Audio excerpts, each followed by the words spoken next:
નમસ્કાર વિદ્યાર્થી મિત્રો, લિબર્ટી સ્કૂલ ભાભર દ્વારા આયોજિત ઓનલાઈન ક્લાસમાં આપ સૌનું સ્વાગત છે. ચલો તો આજે આપણે ધોરણ 12 માં બાયોલોજી પ્રકરણ નંબર 4 પ્રાજનનિક સ્વાસ્થ્ય એટલે કે આપણે આજે નવા ચેપ્ટર સાથે શરૂઆત કરીએ.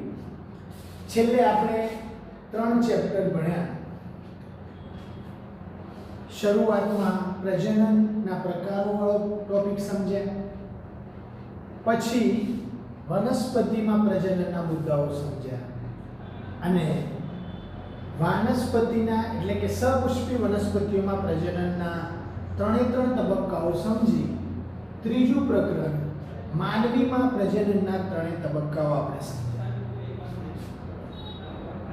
હવે વિદ્યાર્થી મિત્રો, આજનું જે આપણું આ ચેપ્ટર છે, પ્રકરણ જે છે એ ત્રીજા પ્રકરણના ઉપર ડિપેન્ડ કરે છે. એનો મતલબ કે પ્રકરણ 3 જે છે માનવીનું પ્રજનન, આ માનવીના પ્રજનન જે છે એને લગતી જે સમસ્યાઓ જોવા મળે છે અત્યારે વિશ્વમાં, વાતાવરણ, પરિસ્થિતિ અને આજે સૂક્ષ્મ જીવાણુઓ દ્વારા જેવા કે વાયરસ છે, બેક્ટેરિયા છે, ફંગસ છે, આવા સૂક્ષ્મ જીવાણુઓ દ્વારા કેવા કેવા રોગો થાય છે, કેવી કેવી પરિસ્થિતિ ઉદ્ભવે છે અને સ્વાસ્થ્યમાં આ પ્રજનનના હેતુસર જે મૈથુન ક્રિયાઓ કરવામાં આવે છે, સંતતિ પેદા કરવા માટે આ જે પ્રજનનની પદ્ધતિઓ અપનાવવામાં આવે છે, એ દરમિયાન આપણે કેવી કાળજી લેવી જોઈએ અને કેવી કાળજી આપણે લેતા નથી, કેવી દવાઓનો ઉપયોગ કરવો જોઈએ, કઈ પદ્ધતિઓનો ઉપયોગ કરવો જોઈએ. અને આ વિશ્વમાં આ જે વસ્તી વધારો થઈ રહ્યો છે એમાં આપણો દેશ મોખરે છે. આ વસ્તી વધારાનું એક કારણ પ્રાજનનિક સ્વાસ્થ્ય ઉપર નિર્ભર છે. એનો મતલબ આપણી જે આદતો છે એ આદતો આપણા સામાજિક સ્વાસ્થ્ય ઉપર પડે છે અને સામાજિક સ્વાસ્થ્યની અસરો આપણા પ્રાજનનિક સ્વાસ્થ્ય ઉપર પણ પડે છે. તો વિદ્યાર્થી મિત્રો, આ પ્રાજનનિક સ્વાસ્થ્ય જે છે એના વિશે આપણે ઇન્ટ્રોડક્શન સમજવાની કોશિશ કરીએ. તો ઇન્ટ્રોડક્શન છે આપણું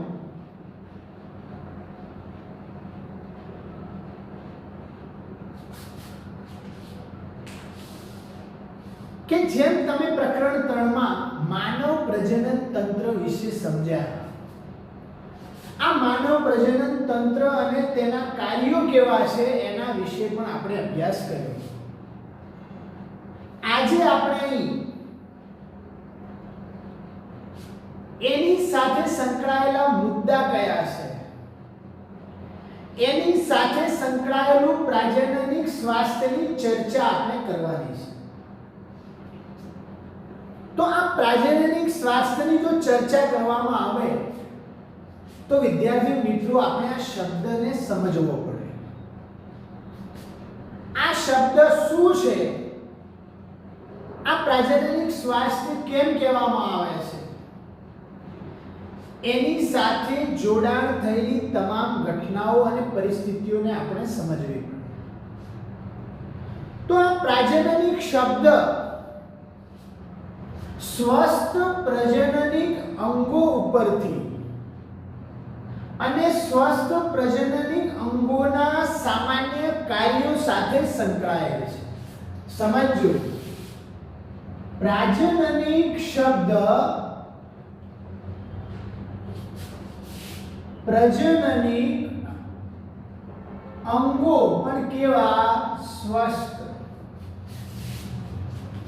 અને તેના કાર્યો સાથે સંકળાયેલ છે। વિદ્યાર્થી મિત્રો, પ્રાજનનિક શબ્દ કોના સાથે સંકળાયેલ છે? પ્રાજનનિક અંગો સાથે અને તેના કાર્યો સાથે સંકળાયેલ છે। સામાન્ય કાર્ય એટલે જ સ્વાસ્થ્ય કહેવાય। મતલબ પ્રજનનિક અંગોમાં કોઈ પણ પ્રકારની ખામી ના હોય અને પ્રજનનિક અંગોને લગતા કાર્યો સાથે પણ દરેક કાર્ય સામાન્ય તંદુરસ્ત હોય તો સ્વાસ્થ્ય તંદુરસ્ત છે, मतलब કે હેલ્ધી છે શરીર એવું કહી શકાય। જો કે આ શબ્દ જે છે પ્રાજનનિક સ્વાસ્થ્ય એ કોઈ નાની બાબત સમજાવતો નથી, એક વિશાળ પરિપ્રેક્ષ્ય ધરાવે છે અને તેમાં પ્રજનનના ભાવનાત્મક તથા સમાજના પાસાઓ પણ સમાવેશ થાય છે। સમજો, એટલે કે પ્રજનનિક મુદ્દાને એટલે ફક્ત પ્રજનનિક તંત્ર સાથે જોડી દીધું એવું નહીં, પ્રજનનિક મુદ્દાઓને પ્રજનનિક તંત્ર સાથે સાથે સામાજિક અને ભાવનાઓ પણ જોડાયેલી છે। આપણા વિશ્વમાં રહેલી જે WHO વિશ્વ સ્વાસ્થ્ય સંગઠન, વિશ્વ સ્વાસ્થ્ય સંગઠન જેને આપણે વર્લ્ડ હેલ્થ ઓર્ગેનાઇઝેશન તરીકે ઓળખવામાં આવે છે, શોર્ટમાં આપણે એને WHO તરીકે ઓળખીએ છીએ। આ જે WHO છે એ શું કહેવા માંગે છે? WHO ના આધારે પ્રાજનનિક સ્વાસ્થ્ય એટલે શું, તો આપણે એનું વર્ણનને સમજવાનું છે। WHO શું કહે છે કે પ્રાજનનિક સ્વાસ્થ્યનો અર્થ છે પ્રજનનના બધા જ પાસા સાથે સંપૂર્ણ સુખાકારી। શું કહે છે? પ્રજનનના બધા જ પાસા સાથે સંપૂર્ણ સુખાકારી। હવે તમે સમજી શકો છો, સંપૂર્ણ સુખાકારી એટલે કે સુખ, પ્રજનનના જેટલા પણ પાસાઓ છે આ દરેક પાસા સાથે સુખ હોય, પણ આ સુખાકારી એટલે કે શારીરિક, ભાવનાત્મક, વર્તનાત્મક અને સામાજિક સ્વાસ્થ્ય છે। એટલે કે શારીરિક, ભાવનાત્મક, વર્તનાત્મક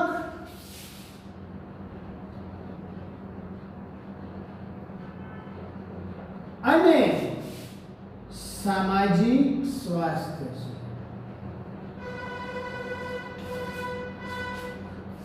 તો વિદ્યાર્થી મિત્રો, સ્વાસ્થ્ય એટલે હેલ્થ, અને યાદ કરો ધોરણ 11 માં શબ્દ આવ્યો હેલ્થ એટલે સ્વાસ્થ્ય, તંદુરસ્તી એટલે શું?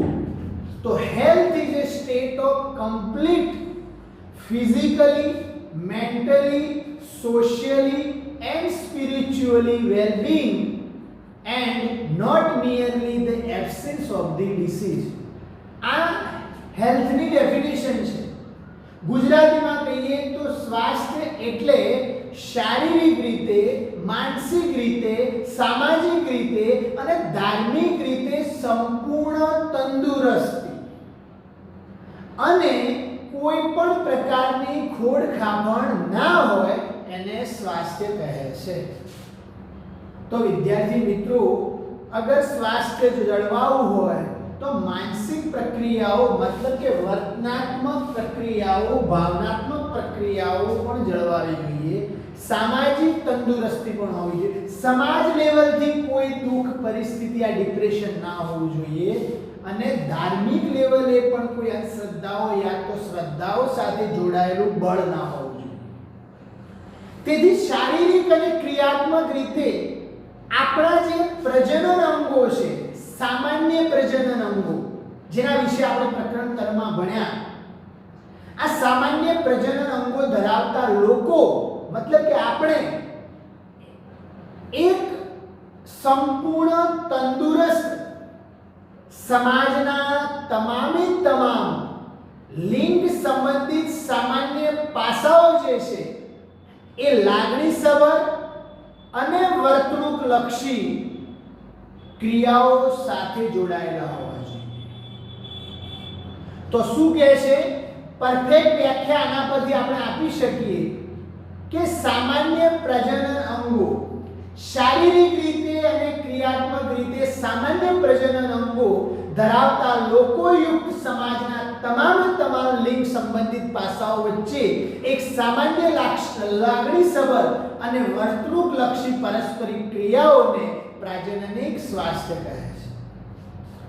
વિદ્યાર્થી મિત્રો, આ પ્રાજનનિક સ્વાસ્થ્યની ડેફિનેશનને આપણે સમજ્યા.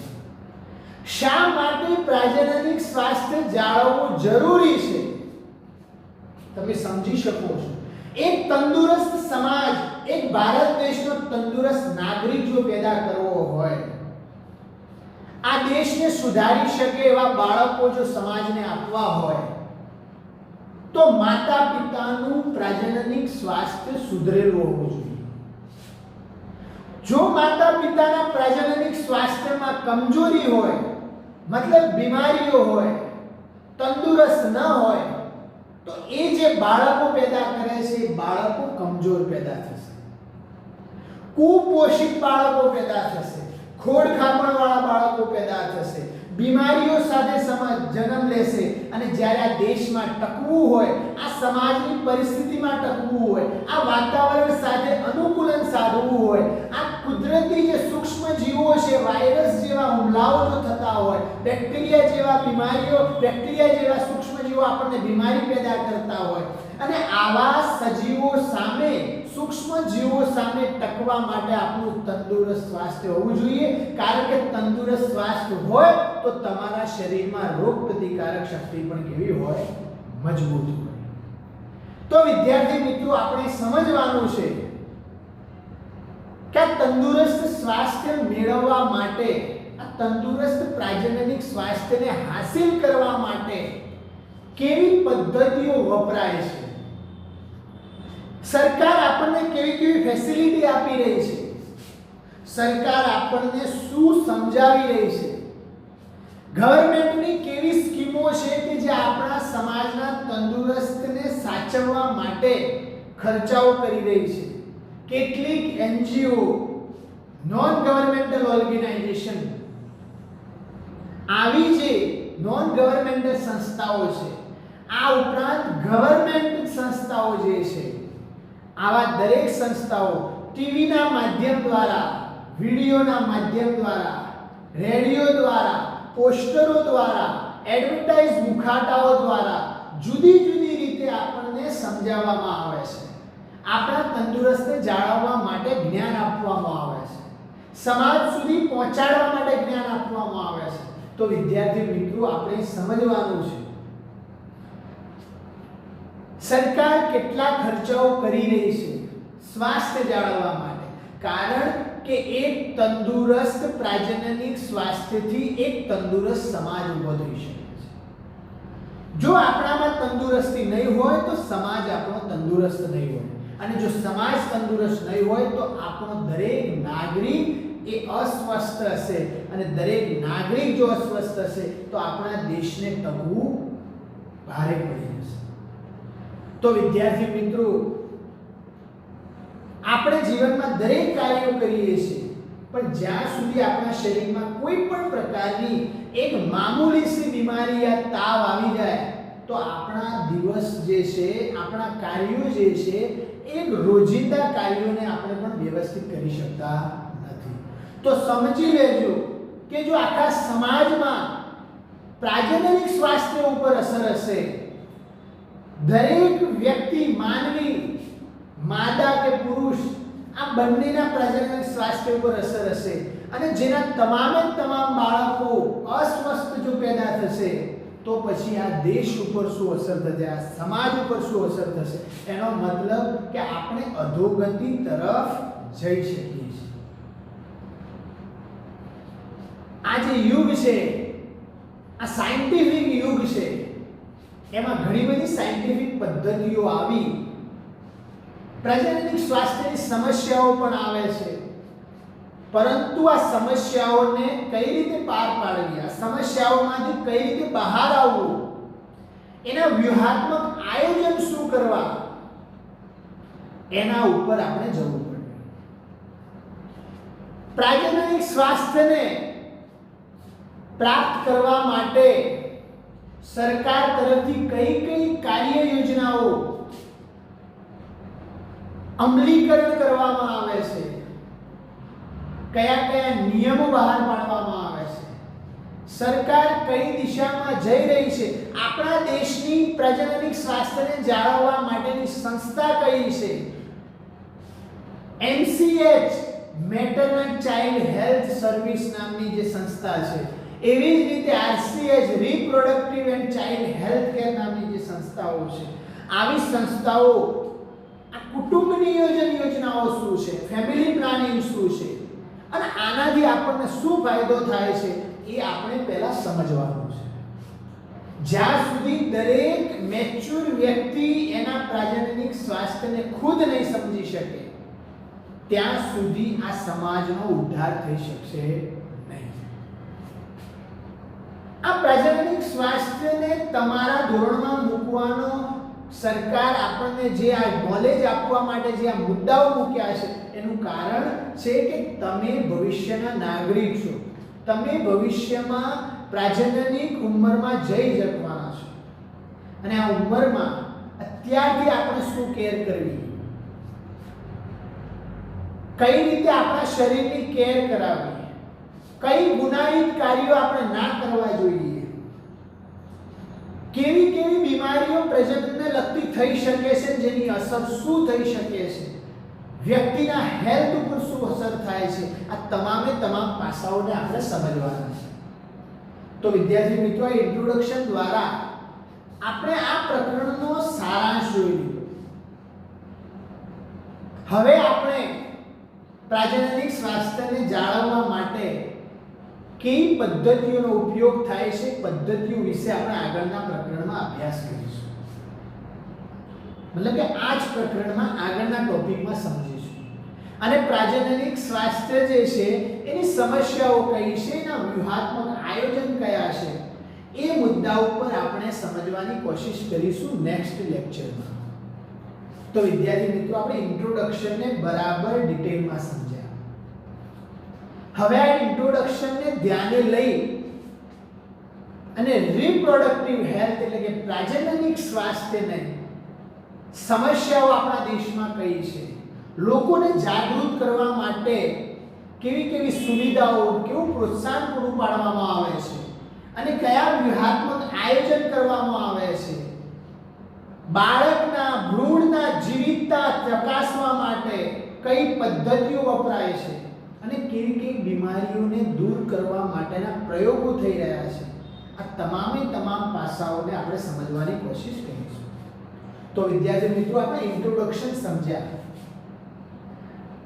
હવે મેઇન મુદ્દો એટલે કે આ ચેપ્ટરનો શરૂઆતનો ટોપિક પ્રાજનનિક સ્વાસ્થ્ય સમસ્યાઓ અને વ્યૂહાત્મક આયોજન, જે બોર્ડમાં થિયરી રીતે ઘણીવાર પૂછાઈ ગયેલો છે. એ ટોપિકમાંથી MCQ તો પૂછાય જ છે, પરંતુ થિયરી પૂછાયેલી છે વારંવાર પરીક્ષામાં.